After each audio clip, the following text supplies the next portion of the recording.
Oi gente, tudo bem? Eu sou o professor Rony Barbosa e sejam bem-vindos ao canal Cultivando Pedologia, que é um oferecimento dos cursos de graduação em Engenharia Agronômica e pós-graduação em Ciências Agrárias da Universidade Federal do Piauí, localizados aqui no campus Professor Sinobelino Elvas, na cidade de Bom Jesus. E hoje nós teremos uma aula sobre fatores de formação do solo. Então não sai daí que eu volto depois da vinheta.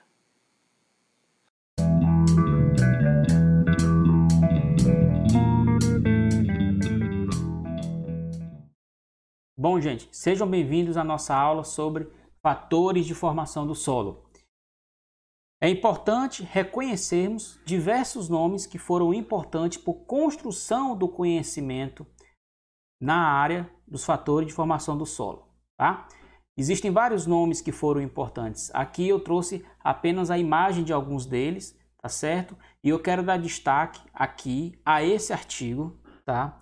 Soil Genes and Classification, publicado por Alfred Hartemich em Bochum. Esse aqui é o Alfred, tá certo? São nomes que são super importantes na ciência do solo e esse artigo especificamente, publicado na Catena em 2013, ele traz uma abordagem sobre a evolução do livro de genes do solo e classificação, bastante utilizado nos Estados Unidos. E é uma literatura que eu recomendo para você ter aí um pouco mais de conhecimento do estado da arte dessa publicação. Tá? Lembrando, novamente, que vários são os nomes responsáveis pela construção do conhecimento nessa área e que, inclusive, dentro do Brasil nós temos nossos nomes também. E, mais uma vez, também são vários, né? Mas aqui eu quero destacar Paulo Klinger, certo? Quero destacar também Igor Lepsch e quero destacar também Newton Cury, que são pessoas fantásticas, né? Além de excelentes profissionais. E os fatores de formação do solo, eles podem ser equacionados, né? A natureza, ela promove a formação dos solos e que é algo muito complexo. No entanto, o ser humano, numa tentativa de entender mais a formação dos solos, fez uma equação fundamental para tentar se aprofundar cada vez mais dentro desse entendimento, tá?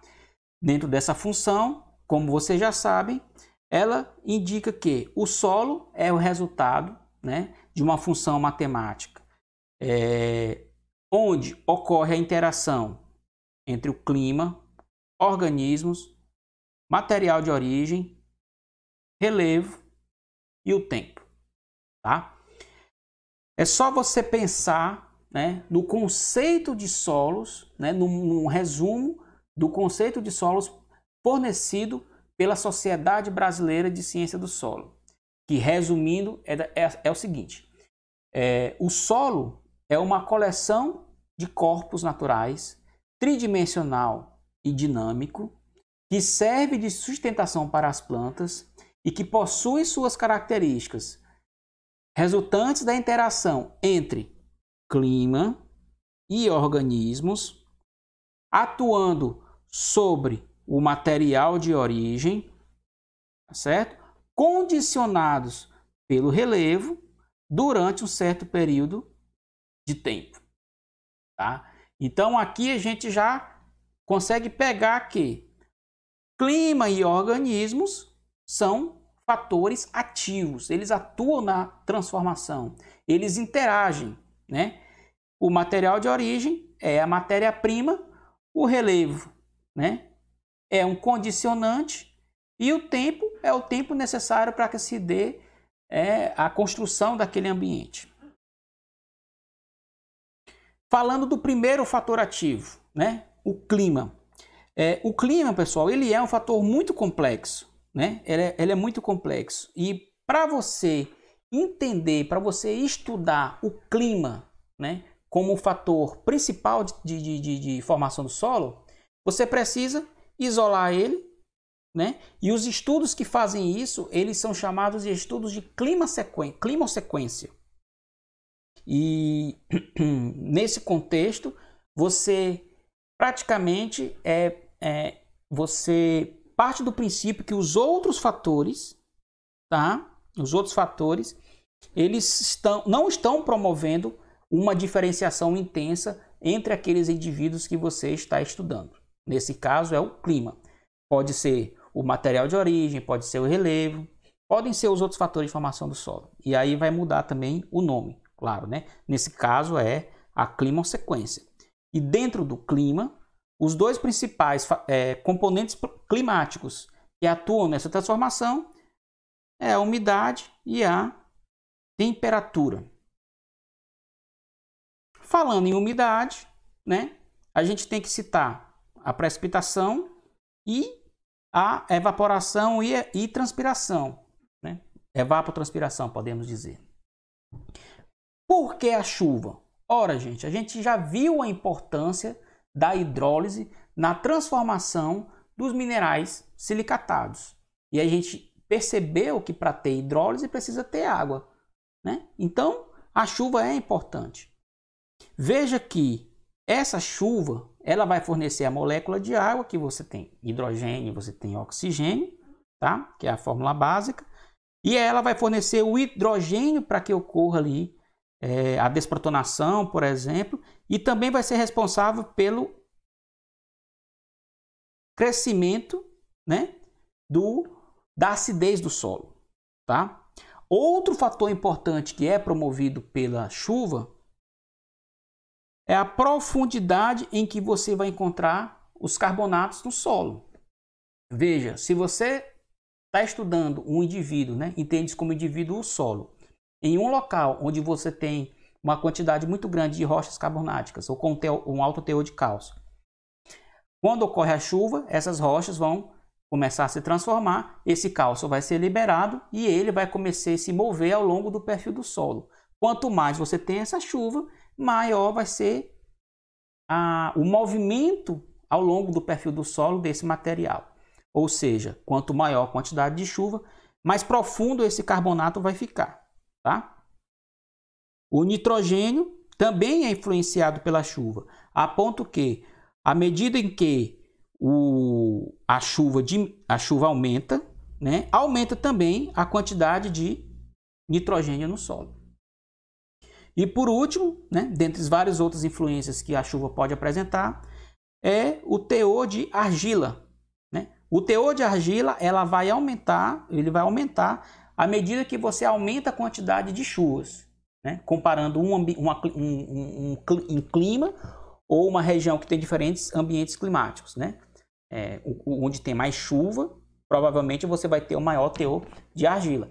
Lembrando que não é só a chuva que vai promover isso, tá? Essa concentração de argila. Aqui nós estamos partindo do princípio que os outros fatores de formação do solo não estão promovendo essa diferenciação, que é apenas o clima. Por isso que a gente chama climassequência, tá? E a evapotranspiração, né? A evapotranspiração, gente, ela controla a quantidade de água disponível para os processos pedogenéticos, né? Para você saber o quanto tem de água disponível para os processos pedogenéticos, você vai ter que diminuir aquela quantidade de água utilizada pelas plantas e aquela evaporada, tá?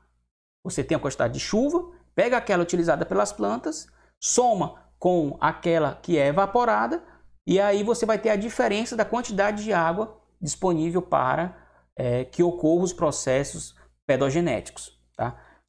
Lembrando, quanto maior a quantidade de chuva, né, maior a probabilidade de ter água disponível para os processos pedogenéticos. Quanto menor a quantidade de chuva, menor serão a intensidade dos processos pedogenéticos, tá certo? É por isso que em locais que você tem um clima mais seco, você tem geralmente solos mais rasos, né, solos mais jovens. E uma das formas de você observar isso, né, é utilizando a informação que alguns mapas te dão, né? O INMET, ele tem vários mapas de históricos climáticos que você pode utilizar para estudar determinada região, tá? Você pode pegar os dados tanto de pluviosidade quanto o de evapotranspiração, pegar a georreferência de determinado local e avaliar, né, baseado no histórico, como é que está a questão climática naquele ambiente. Verificar, inclusive, se aquele local que você está estudando é um local de anomalia climática e correlacionar isso com a formação do solo em si, ou propriamente com teor de carbono no solo, ou diversas outras opções. E para você dizer se o solo é árido, né, se a região é árida, é semi-úmida, é úmida, você vai comparar o valor de evapotranspiração com o valor de pluviosidade. Se a evapotranspiração for maior que a pluviosidade, né, você vai ter aí um ambiente árido.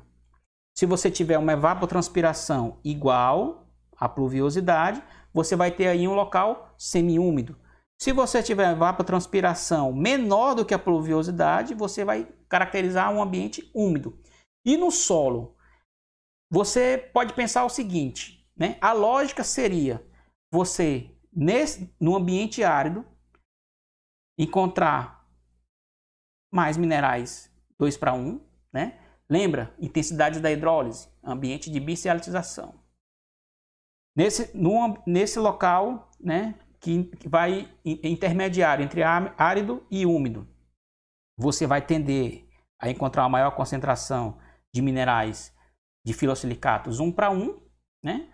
Aí você vai lembrar do ambiente de monocialitização e você vai ter aqui um ambiente mais úmido que vai ser mais propício para a formação de oxidróxidos, né? Oxidróxidos, ok? Que é um ambiente de alitização. Aí você vai lembrar lá da gibsita e de toda essa cadeia de transformação aqui. Ok? E a temperatura? Bom, para falar da temperatura, nós precisamos falar da regra de Van 't Hoff. Tá? O que diz essa regra? Essa regra diz o seguinte. Ele fez um estudo, né, em que ele observou que quando você compara um ambiente de outro, a cada vez que que esse ambiente tem uma diferença de 10 graus Celsius, né, para cima, essa velocidade de reação ela vai aumentar também de 2 a 3 vezes. Tá? Como assim?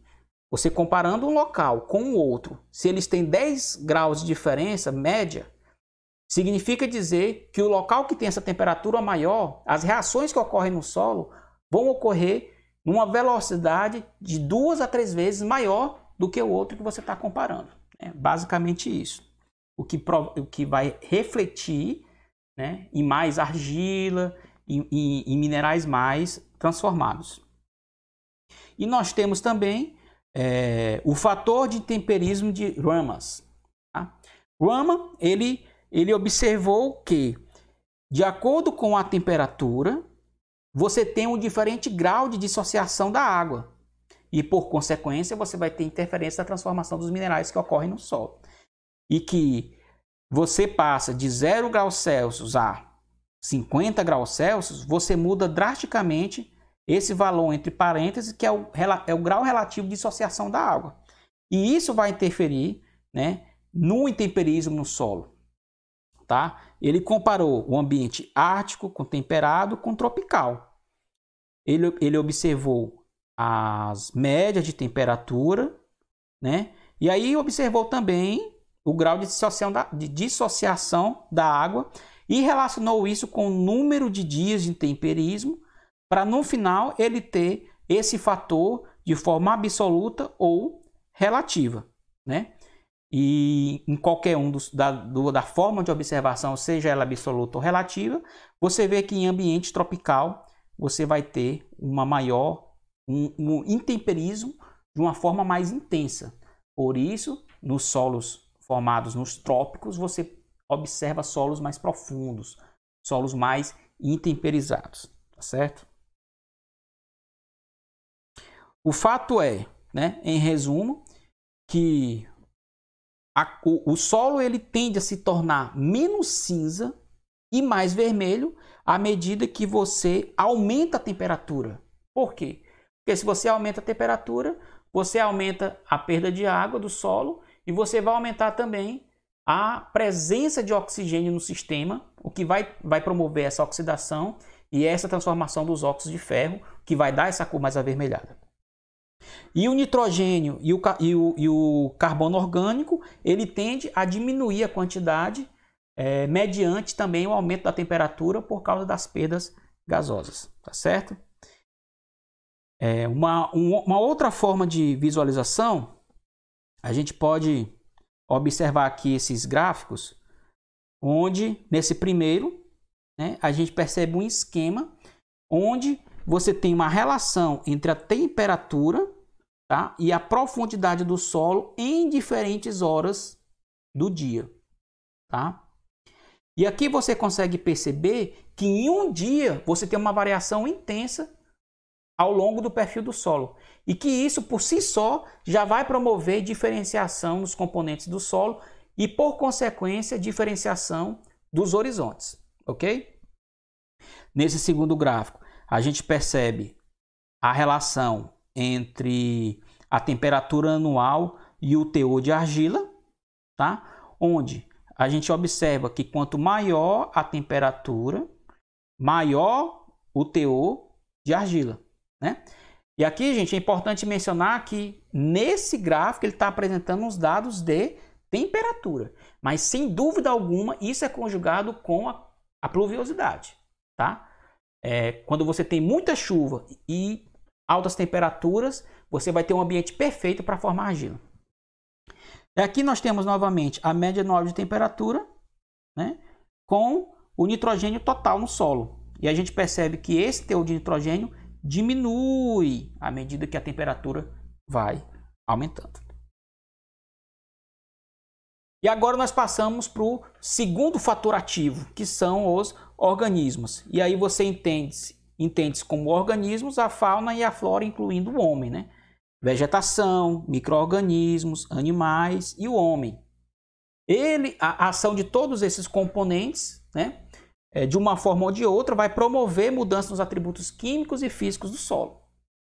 Seja ele num ambiente não antropizado ou antropizado. Vale ressaltar aqui que o solo ele nunca para de se formar. Ele sempre está em constante transformação. Por isso que a gente fala no conceito que ele é um corpo dinâmico. E assim como é observado nos estudos relacionados ao clima, né, também é observado nos estudos relacionados aos organismos, onde nós podemos estudar uma organosequência. Suponhamos que você tem um ambiente em que a sua hipótese é que os fatores de formação do solo, de uma forma geral, não estão promovendo uma diferenciação entre os diferentes solos que você ali encontra, exceto os organismos. E aí podem ser a vegetação, os micro-organismos, os animais ou o homem, ok? Aí nesse caso você tem uma organosequência. Padronizou, isolou os outros fatores e focou nos organismos. A vegetação por si só, ela é um fator essencial nessa diferenciação, né? Várias espécies de planta podem promover diferentes características ao solo, seja na Mata Atlântica, no Cerrado, na Amazônia, na Caatinga, nos Pampas, tá? Aqui nós temos uma tabela em que observa-se a diferença, tá? A diferença do material orgânico adicionado ao solo comparando espécies dentro de um mesmo bioma. Você já percebe uma diferença. Agora você imagina isso comparando biomas, tá?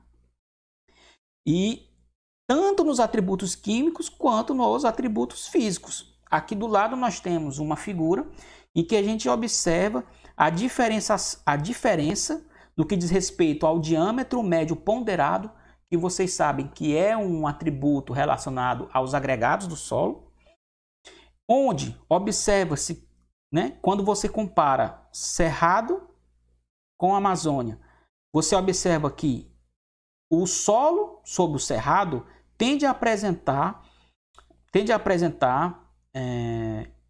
agregados com diâmetro médio ponderado menor do que a Amazônia, né? Observa que os quadrados rosas estão sempre abaixo dos losangos azuis aqui, ó.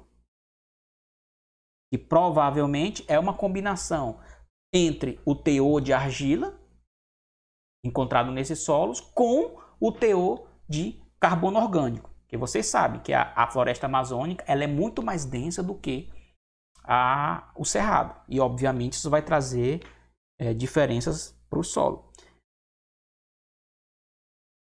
Falando em micro-organismos e outros animais, a mensagem que a gente pode deixar para vocês aqui é a seguinte: existem uma variedade de organismos de solo que nem mesmo o ser humano ainda foi capaz de quantificar, né? Existem estimativas aí de espécies desconhecidas, que é um número imenso, principalmente as menores, tá? As menores.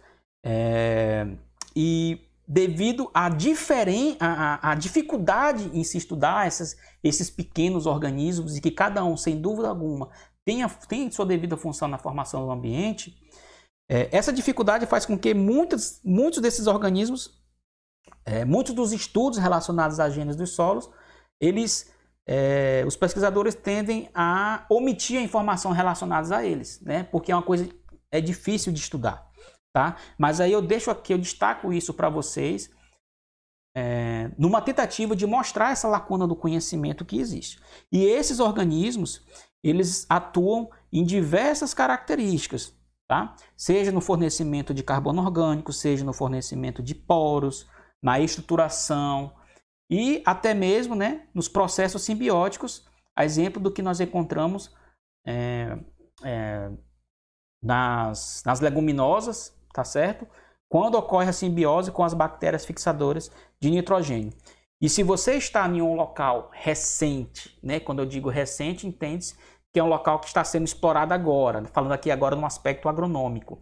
É importante que você reconheça quais são esses organismos nativos, tá? É importante que você reconheça isso, porque dessa forma você vai conseguir identificar quais são os organismos mais eficientes naquele ambiente e você vai conseguir aí fazer uma conexão com o funcionamento das plantas que você quer cultivar naquele local e vai ter aí um melhor rendimento, tá certo? Nem sempre você trazer um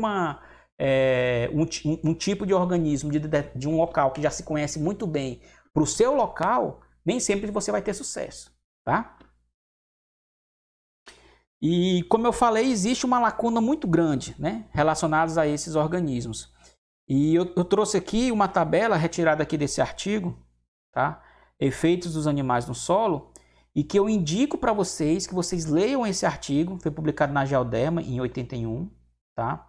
O link desse trabalho, né, a referência dele vai estar aqui na descrição do vídeo. E apesar de ser um trabalho antigo, ele traz muitas informações assim, interessantes sobre a importância desses organismos no solo e a função deles dentro do nicho em que Francis Hall, que é o autor, estudou, tá?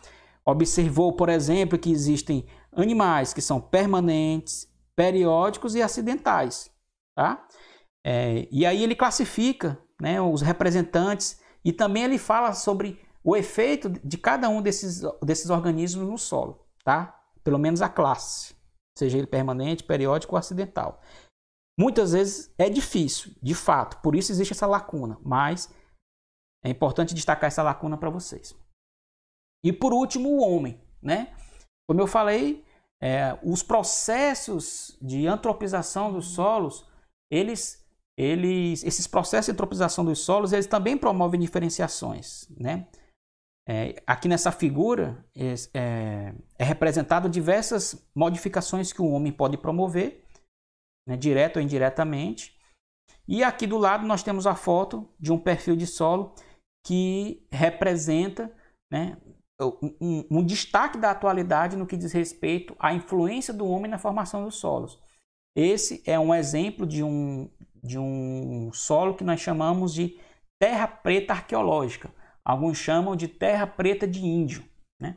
Onde já as hipóteses dizem que são solos formados, né, que foram modificados pelo homem, né, principalmente índios, e que o manejo desse solo, né, esse solo era utilizado, por exemplo, para colocar restos animais, restos vegetais.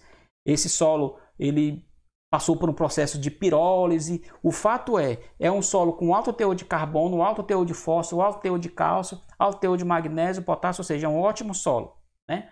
E é algo que o homem ainda não conseguiu reproduzir artificialmente, né? Quando eu digo artificialmente, Eu digo em laboratório, no curto espaço de tempo. Certo? Então é algo muito interessante que ainda precisa ser muito estudado.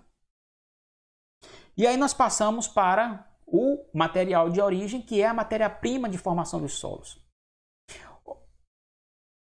Para você estudar o material de origem como sendo fator de diferenciação dos solos, você vai ter um estudo de uma litossequência. Você vai ter uma sequência de solos formado por diferentes materiais de origem, né? E aí, da mesma forma, você vai partir do princípio que os outros fatores, eles não estão promovendo essa diferenciação de forma intensa. E essa diferenciação provocada pelo material de origem, ele vai ser decorrente do tipo de rocha e dos minerais que ocorrem na rocha, tá? Como vocês já viram, esses minerais eles apresentam diferentes graus de resistência ao intemperismo e, por consequência, ele vai promover diferentes características ao solo. E aí você se pergunta, professor, mas eu tenho uma ideia de estudar uma litossequência, eu já sei qual litossequência eu estudar, eu vi que a literatura diz que é um local que tem materiais de origem diferente, mas eu não sei como ter acesso a esse material de origem. E aí eu digo para vocês que você tem duas opções. Uma, normalmente, quando você está subindo uma estrada, né, você vai passar por algo parecido com isso, né, que é a escarpa do local, do ambiente que você está trafegando. Ali o que você vai ver exposto é de fato material de origem, a exemplo do que você vê aqui nessa figura, né? Você vê o material de origem aqui, ó. Do mesmo jeito que aqui você vê também, tá? Uma outra opção é você fazer uma trincheira, né, próximo do ombro. E aí você vai ter acesso ao horizonte mais similar, né, à rocha, que é o horizonte C, que nós chamamos, né, que pode ser uma camada, tá certo? Essa é a estratégia que você tem. Lembrando que à medida que você vai indo para o topo da paisagem, né, você vai dificultar a probabilidade de você encontrar essa camada. Então, você vai ter que partir para um local que seja mais próximo da rocha, tá? Lembrando que aqui você vai pegar a rocha para comparar com o seu solo, né? E aí é como se você estivesse observando o ponto zero de formação daquele solo, tá? Se você quer pegar o material de origem da tua topossequência, é assim que você vai observar. Se não, você vai abrir o perfil nos diferentes locais, sem material de origem, e vai estudar. Mas aí eu reafirmo, se você tem os dados do seu material de origem, você vai ter um dado de maior qualidade. Principalmente se você estiver trabalhando com solos derivados de rochas sedimentares. E como eu já falei, existe uma lacuna muito grande no conhecimento. E aí eu vou indicar para vocês 2 artigos para vocês se aprofundarem no assunto, tá? Esse artigo, publicado na Geoderma em 2017, que trata de uma litossequência, e esse outro também publicado na Geoderma, só que em 89, que também trata de uma litossequência, só que nesse caso em Israel, tá? E desse trabalho eu retirei essa figura para mostrar para vocês como a matemática do solo, né, como quando a gente estuda o solo, ele nos dá uma informação muito interessante. Aqui você compara a argila com a CTC. E observe-se, né, por esse artigo, que os solos derivados do mesmo material de origem, eles se agrupam. Né, as características, elas se agrupam. Tá? Se você comparar um solo derivado de arenito, por exemplo, com um solo derivado de basalto, eles possuem características completamente distintas. Por isso é que você não pode trazer uma técnica de manejo, né? Falando agora do aspecto agronômico. Você não pode trazer uma característica de manejo de um solo de basalto, lá da bacia do Parnaíba, por exemplo, da bacia do Paraná, perdão, para aqui, para o nosso ambiente, aqui no sul do Piauí. Tá? São solos com características completamente distintas. E quando você tem no mesmo ambiente solos de diferentes materiais de origem, você vai conseguir perceber, se você decidir estudar esse ambiente, que essas características se diferenciam de um material para o outro, tá? Que é uma informação muito valiosa, independente da escala que você estiver estudando. E essa topografia, e aqui nós temos também a topografia. A topografia, gente, ela é um condicionante, né? Como o próprio conceito de solo diz, a topografia ela vai condicionar, ela vai promover uma maior drenagem, né? Ou ela vai promover uma maior erosão, né? Veja, aqui a gente tem uma figura que mostra de forma esquemática dois ambientes, né? Em que serve para dizer o seguinte: olha, não é porque é um divisor de águas que ele vai ser de mais fácil erosão, ou não é porque ele vai ser plano que ele vai ser um solo profundo, né? Não é porque ele é plano que ele vai ser um solo bem aerado. Você vê aqui dois ambientes que são divisores de água, mas que têm características completamente distintas. Você precisa entender o seu solo, o seu ambiente, para conseguir diagnosticar isso de forma adequada. Tá? Você vê aqui a distância, né, da água subterrânea aqui e como ela influencia a superfície. Aqui influencia menos e aqui influencia mais. Da mesma forma, as bordas. Aqui é um comportamento, aqui é outro, em relação à drenagem. E aí eu coloco para vocês que os estudos de topossequência normalmente ocorrem estudando os solos em diferentes posições da vertente, né? Em diferentes posições na paisagem. Aqui a gente pode citar o topo, que normalmente vai formar solos mais profundos, tá? O ombro, que é aquele local onde você vai ter uma camada de solo mais rasa, né? Quando comparado com o topo. E que você provavelmente vai conseguir encontrar ali um resquício do material de origem. Nós temos a encosta, onde você vai visualizar, né, o material de origem, que é um local onde tem um fácil processo erosivo e o solo, à medida que se desintegra da rocha, já vai ser erodido, seja pelo vento ou seja pela água. E aqui nós temos o que a gente pode chamar, né, de sopé, que é a parte que fica abaixo, né, mas que não sofre inundações, e o sopé colúvio, aluvionar, que é aquela parte do ambiente onde tem um processo de sobreposição com a água e sedimentos do rio. Tá? Você comparando cada solo em cada um desses locais, você vai perceber, mesmo dentro do mesmo material de origem, que você vai ter uma diferença absurda. Principalmente se você pegar os extremos, como por exemplo o topo e o sopé. Um local que você tem um ambiente totalmente estabilizado, que tem uma infiltração geralmente facilitada, com um que tem uma influência de sedimentos que podem ter vindo de diferentes locais aqui, ó. Tá certo? Que vai ter já uma diferenciação de horizonte mais errática, um teor de carbono e um teor de argila mais errático, e por aí vai. Tá? E aí eu indico para vocês esse artigo,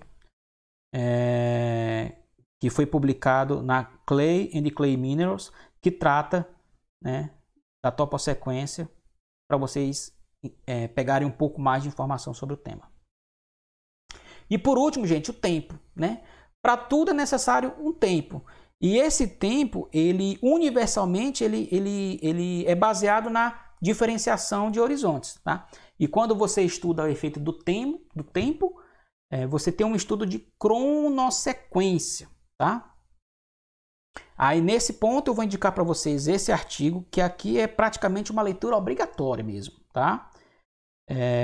Que foi publicado na revista Catena, em 98, que trata aí de cronossequência do desenvolvimento do solo, e é uma revisão, né? Então tem muita informação legal aí.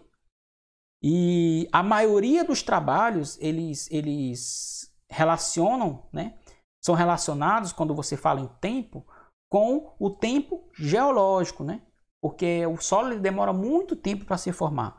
No entanto, você também pode pegar essas gravações, né? Esses históricos de evolução de uma paisagem em diferentes escalas. Você pode pegar em anos, em séculos, em milênios, em centenas de milhares de anos ou até milhões de anos, tá certo? Você pode estudar a influência de uma glaciação no ambiente que você está estudando, ou de uma erupção, tá? Ou do fogo, a exemplo do que ocorre bastante nos cerrados. Então, tudo isso entra no estudo cronológico e pode entrar aí como uma cronossequência, tá? Lembrando que com a evolução do planeta Terra, né, dentro aí dessa escala geológica, muita coisa aconteceu em termos de movimento de placa, inversão de terreno, extrusão, glaciações, então inundações, tá? Então são todas informações muito importantes para você entender a formação de uma paisagem, tá certo? Encerro aqui essa aula deixando uma mensagem aí do professor Jânio, em que ele, numa entrevista, né, no final da vida ele deu, onde ele destacou que os seres humanos, né, a sociedade, ela sempre lutava pelo direito de existir sem se preocupar, né, se o ser humano, aquele indivíduo, era útil ou não. E que esse mesmo privilégio, ele geralmente era dado para algumas plantas e animais. E que ele desejava que a sociedade pudesse fazer o mesmo pelo direito do solo, né? Queria que o solo tivesse uma visualização diferente, né? Isso está começando a mudar desde 2015, desde o Ano Internacional do Solo, mas ainda precisa muito acontecer. Bom, gente, essa foi a aula. Eu espero que vocês tenham gostado. Não esquece de se inscrever no canal e dar o joinha, tá certo? Até a próxima.